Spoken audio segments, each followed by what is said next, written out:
Good morning. I'm Carol Costello. Thank you so much for joining me. The death of Douglas MacArthur McCain, the American killed in Syria while fighting for ISIS, is renewing fears that not only are Americans helping militants overseas, but that they could be returning to the United States to launch attacks within our borders.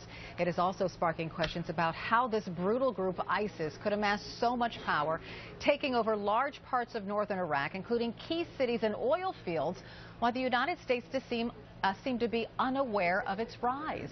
Here to talk about that, Republican Senator Dan Coats of Indiana and Lee Hamilton, the former co-chair of the 9/11 Commission. Welcome, gentlemen. Thank you. Good morning. Thank you so much for being here. Lee, I want to start with you. Given the U.S. experiences on 9/11 and with al-Qaeda, how is ISIS's rise possible? Well, it's pretty hard to explain, actually. I think several factors contributed to it.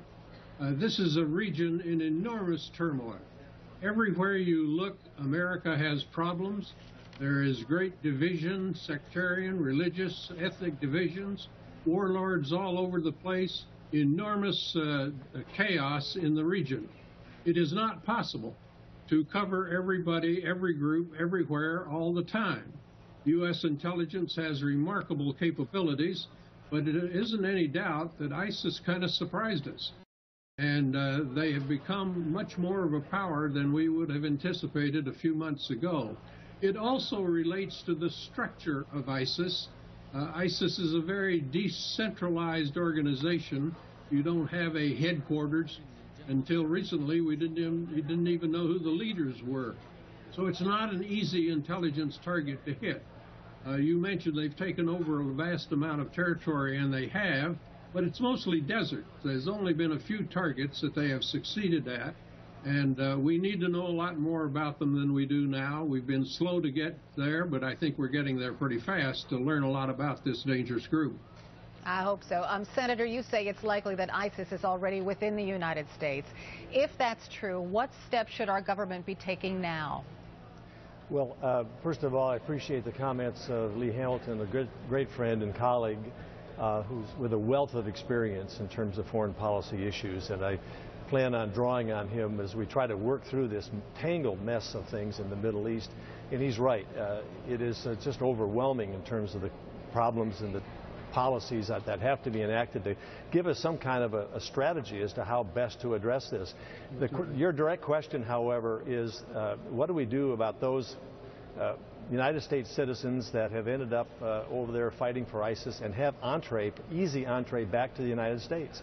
I think we have to look very carefully at our visa waiver program in terms of how it's currently constructed and define a way in which we can at least address those that we know and those that we suspect might, and they need to be treated in a different way in terms of entree to the United States. More security, more testing and checking at the entry points to protect ourselves. Britain and London has the same, France, Germany, these countries have the same problem, and it's something that we need to work together on, I think, coordinated policy.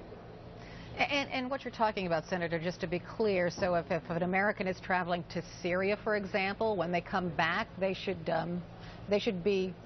undergo extra security at the airport?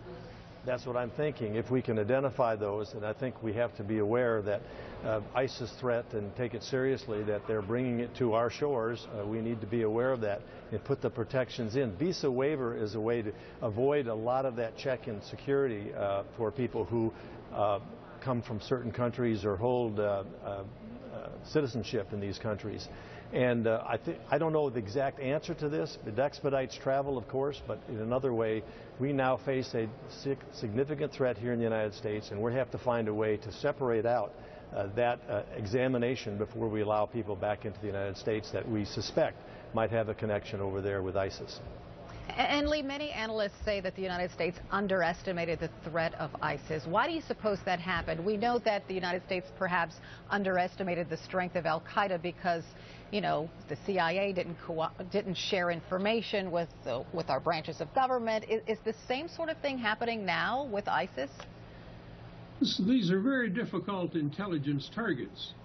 Did we underestimate them? Yes, of course we did. Were there a lot of mistakes made? I don't really know. But keep in mind, there are literally hundreds, if not thousands, of groups in this region, all of whom have their own axes to grind. And this one was able, ISIS was able to put together the components, the money, the skills, the manpower fairly quickly, and we were slow to catch it. But we have caught it now, and the important thing now is what should our policy be? Dan Coates, whom I respect and admire, said correctly that we really don't have a strategy at this point how to deal with them. What kind of resources are we prepared to put into the effort in that region to deter, to contain, to eliminate, to defeat ISIS? I've heard those verbs, those words used by everybody. We're all over the place in trying to describe what our policy is. That needs to be focused, and we need to make up our mind how we're going to deal with this threat, not just in the United States, as Dan was talking about, but in the region itself. So, Senator, you heard what Lee says. We have to decide what resources we're willing to use to fight ISIS, and that may include boots on the ground. Would you be in favor of that? You know, there's a number of things that need to be done, but the first thing has to be a clarity of what our strategy is going to be. This has to come from the President and the executive branch. Congress, it should be brought to Congress and talked about, and Congress, I think, needs to give approval to whatever plan is proposed, but we don't know what that plan is. There's a lot of confusion going on here in terms of how we should best respond, and we're waiting for the executive branch, the President, the Commander-in-Chief, to bring us something, and so that we can discuss this, so we can evaluate it. And I think he needs the support of the American people if we're going to be successful with this. And I would urge the White House and the President to do this as quickly as possible. Senator, I'm sure you're well aware of how partisan our politics have become. And there are some who say, so the President goes to Congress and explains his plan, but Congress won't do very much because midterms are coming up and they don't really want to take a stand, and it'll turn into this game of political football. I hope that's not the case. This is a situation that is a dire, direct threat to the United States, to our allies. This is something that should rise above politics. We've done that before, following 9/11. We can do it again. We're looking at here a very serious threat to the health and safety of American people and to our allies. We need to coordinate with them, and we need to have Congress rise above the political, even though it's close to an election, and do the right thing here for the future of America. Thank you so much, Dan Coates and Lee Hamilton. I'll be right back.